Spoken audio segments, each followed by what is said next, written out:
Protect your DNA. BioPQQ can promote formation of new mitochondria. Infowarsstore.com. Well, Trump's agenda to make America great again is not going to be met with obstacles, and the left has said they're never going to stop as long as Donald Trump is president. So even when Donald Trump tries to make a travel ban for America's national security purposes, well, he has to face all sorts of obstacles, even when he amends that. The latest are 2 federal judges have temporarily blocked President Donald Trump's travel ban. Get this, both citing Trump's statements about Muslims during the presidential campaign as part of their rulings. So there you go. Liberal federal judges admit that they are putting political correctness over national security. That is a serious issue, in my opinion. A ruling by a federal judge in Hawaii Wednesday resulted in a temporary restraining order nationwide hours before it was set to go into effect. But guess what? We took a little closer look at that federal judge in Hawaii, a classmate of Barack Obama's at Harvard Law. That's right. U.S. District Court Judge Derek Watson was a classmate of Barack Obama's. He's the one that halted the travel ban. Is anybody shocked by that news? I didn't think so. Now, this is where Donald Trump has the human touch that the mainstream media is going to ignore. Fiancé of woman killed in crash with undocumented immigrant says President Trump called him. Wow. Rodrigo Macias was the fiancé of a fatal crash victim, Sandra Duran, and he received a personal phone call from Donald Trump.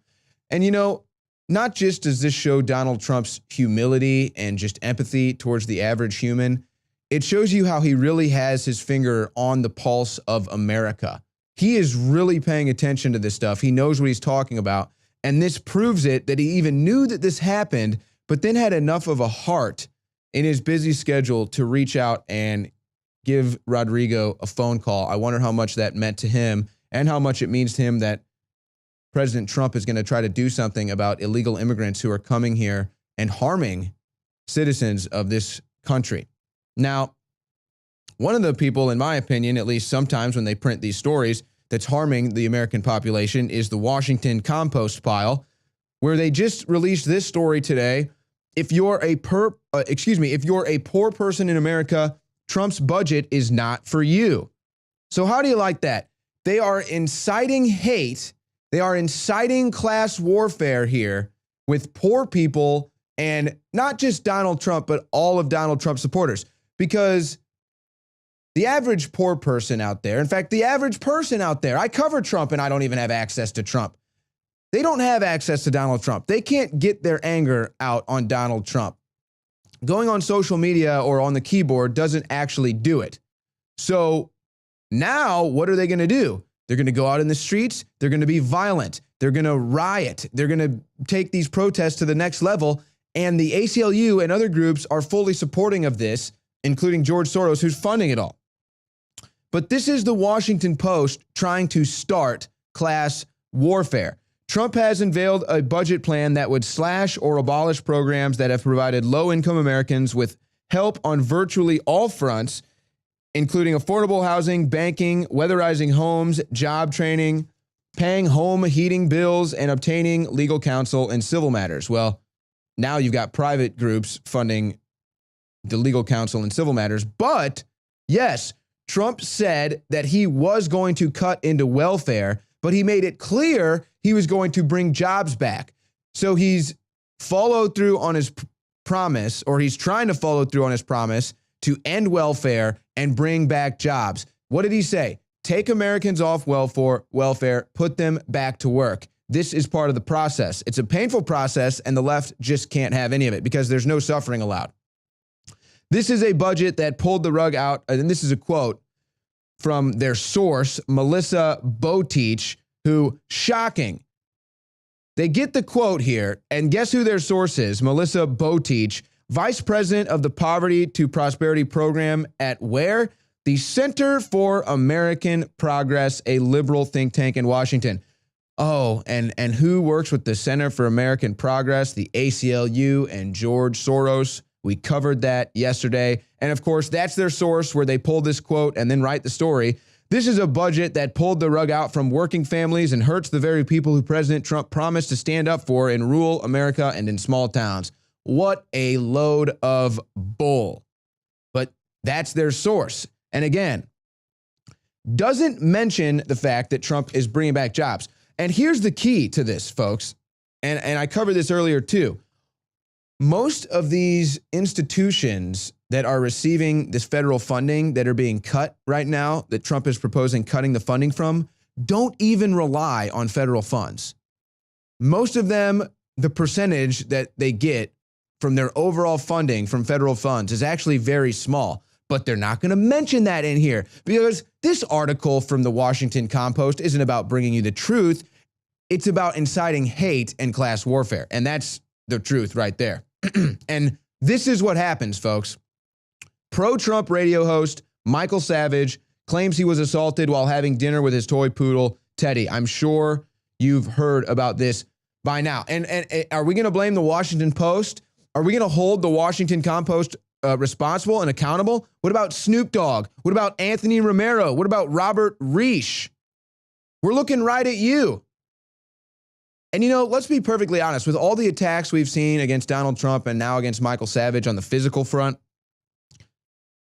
Donald Trump is obviously very tolerant to have put up with some of the garbage that he's had to put up with. And Michael Savage is very tolerant as well to have this happen to him and his dog. And folks, if you listen to Savage's radio show, you wouldn't even think it was a big deal. You wouldn't even have known it would happen. Talk about tolerance. Savage, who is 74 years old with his little pet poodle, gets assaulted while trying to have a meal. He's eating dinner in California when hecklers started heckling him and then allegedly knocked him to the ground and punched the man or another diner who tried to intervene. So there you go. That's what happens when people like the Washington Compost and Anthony Romero are inciting violence against Donald Trump and his supporters. They can't reach Trump, so they go to the next closest thing, Trump supporters. Now, Michael Savage, if by some way this message reaches you, please pursue hate crime charges. Because I think that this is a precedent and an example that needs to be set. If we're going to stop this violence against Trump supporters for our free speech, this is the only way it can go. You're going to have to pursue hate speech charges or hate crime charges. And I don't know if Michael Savage has any plans on doing that. Hey, maybe he can work with the ACLU, right? I mean, it's a civil liberties union. Isn't it Michael Savage's liberty to have his free speech without being assaulted? You think the ACLU is going to take up Michael Savage's case? I don't think so. I don't think so. But it goes on. The Hill asks, violent threats against the president are now okay? Yeah, exactly.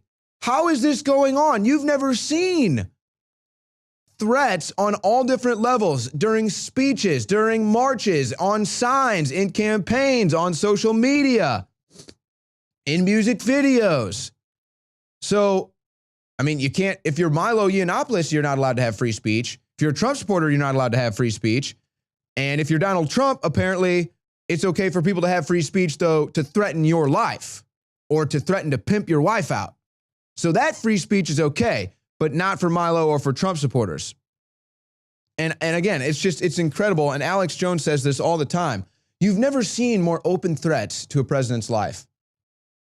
I mean, I never liked Obama. Infowars was never a fan of Obama, but I would be shocked if you could even find one instance in 8 years of Infowars coverage of Obama that we ever suggested any type of violence at all towards Obama. If anything, you could find hundreds of cases of the exact opposite. But that's the tolerant left for you. And then you have the insanity level of an Ashley Judd. This is truly incredible, folks. She's actually completely lost her mind. She's with the Maxine Waters and those of the world. First of all, she goes on Facebook. She's upset that she had a political confrontation at a basketball game. Totally triggered her. She starts off a rant on Facebook with hashtag no politics here and then does a 10-paragraph long political rant.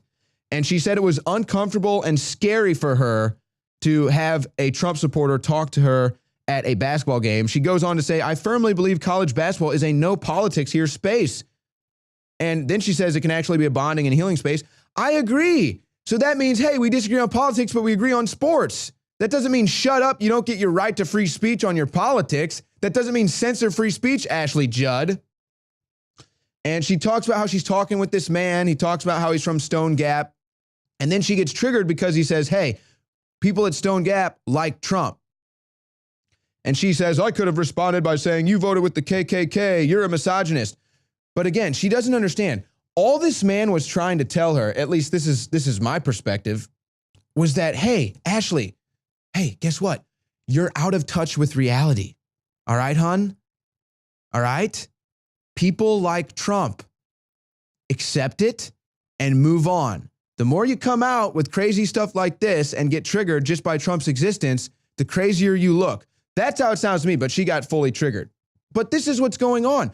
Look at all the madness on the side of the anti-Trumpers. Rand Paul, John McCain is unhinged and past his prime. Salute to you, Rand Paul. That was just beautifully said. Here's the words that Rand Paul actually used. And by the way, this is after McCain said that Rand Paul is working for Vladimir Putin. John McCain said Rand Paul is working for Vladimir Putin. Rand Paul, one of the most strict constitutionalist American politicians that you'll find. And Paul says, I think he makes a really, really strong case for term limits. And you can insert your little rim shot there. I think maybe he's past his prime. I think he's gotten a little bit unhinged. Yes, him, Waters, Pelosi, Schumer, they've become completely unhinged. Be honest, Rand.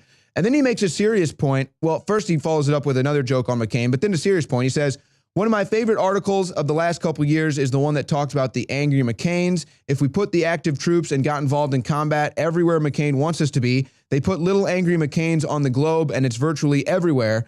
So his foreign policy is something that greatly endangers the United States and overextends us. So he makes a joke about McCain and how he's basically just a warmonger, but that's a serious issue. And that's something that we need to realize from what we did with the Middle East. All this overextension and oversaturation in these areas just furthers the conflict and really doesn't lead to anything good. However, having said that, we do have more conflict coming out of the Koreans and the South China Sea. Of course, North Korea blasts the U.S. bombing drills in South Korea. Now, these are actually annual drills. So North Korea is freaking out over annual drills. Maybe they're actually freaking out over something else, though, is my thought process. Because like I said, these joint drills happen annually. And now, for some reason, North Korea seems to be extra bothered by this because Kim Jong-un comes out and threatens merciless attack on America in retaliation for South Korea drills. Again, these are the annual joint drills. He said he would attack his Western enemies from ground, air, sea, and underwater in a saber-rattling statement released through state media. Now, there's nothing new here as far as Kim Jong-un making statements like this, but this is the difference. The United States president is no longer a bowl of soft-serve ice cream, Barack Obama. You're now dealing with President Trump, and I don't think he's going to take threats like that lightly, okay, Mr. Kim Jong-un? And even though those drills that freaked you out may have been an annual thing in South Korea, these drills are not so annual. U.S. soldiers trained for jungle warfare in Hawaiian rainforest. Now, the story goes on. The soldiers were going through training at the first jungle school the Army has established in decades. The course is part of a program to train soldiers for exercises and potential combat on terrain that looks more like islands and nations in the Pacific than Afghanistan and the deserts of the Middle East. The Army is currently developing new uniform and boots specifically for the jungle when they realized what they had was out of date. So, what is the connection there? Is there a connection there with everything that's happening in the South China Sea? The battle for land, resources, and nautical land now that China's just making is a serious threat. And you better believe that Rex Tillerson knows exactly what's going on with that resource-rich environment. So tensions heating up in the South China Sea. Now you've got tensions heating up in Korea.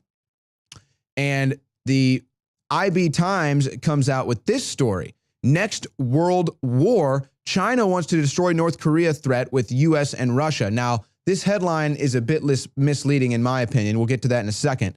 Chinese, Russian, and U.S. officials have all said they would like to minimize the threat of nuclear fallout created by the North Korea regime, though they are greatly divided on how exactly to work together to reach that goal.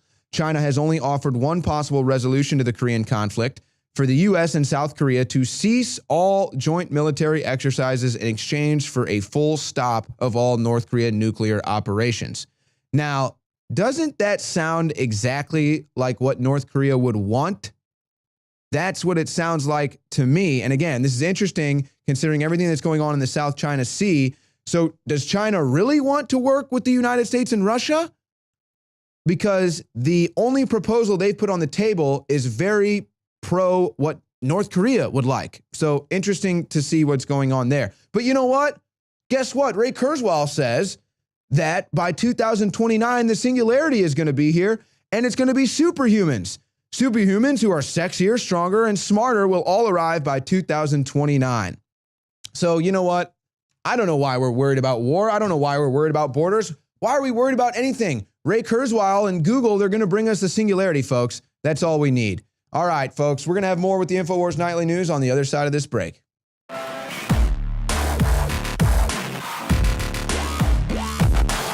This is one of the biggest secrets out there. The missing link of why our ancestors, whether you were in Africa or ancient Albion, which is England today, why our ancestors were so much stronger.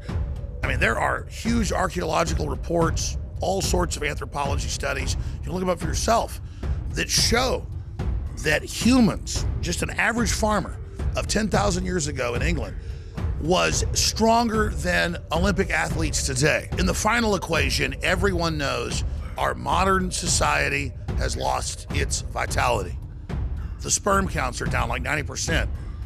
People are falling apart. They're totally depressed. They're unhappy. What is going on? Every ancient culture was obsessed with what I'm about to reveal to you. Today we call it bone broth, and for thousands of years our ancestors enjoyed its benefits before it became lost to our modern diets of processed junk. That's why I'm so excited to announce the product that is undoubtedly the jewel in the crown of Infowars Life products. Caveman. We lost our vitality because we just ignored the ancient traditions. Everyone knew that you used all the parts of the animal. You used the skin to cover yourself or for shelter. You used the meat for sustenance, the fat for cooking, but you used the bones for strength. We are now introducing Caveman by InfoWarsLife.com, the ultimate in true paleo nutrition with bone broth, turmeric root, chaga mushroom, and 7 total primal superfoods in a single great tasting formula. The bone is so amazing. From the outside structure full of minerals and key cofactors to the marrow that produces the blood for the body. This is the engine of the life essence. I've made a lot of important points here, but this is the one you need to research for yourself because it's so key. High-quality bone broth helps support healthy muscles and connective tissue, while the active compounds in turmeric do battle on the cellular level and help fight free radicals. And collagen is essential to aid healthy tendons, ligaments, and muscle tissue. This is an absolute win-win. You get an amazing product produced right here in America. You support Infowars and all we're doing to promote freedom and the restoration of our republic and promotion of freedom worldwide. The journey towards better health and giving our bodies these amazing compounds that God created starts at InfoWarsLife.com. 3 years in the making, incredible research, and the very best ingredients. I'm Alex Jones, and I may not be a caveman, but compared to these trendies out there in the street, I'm as close as it gets. Join me at InfoWarsLife.com and get your caveman formula today.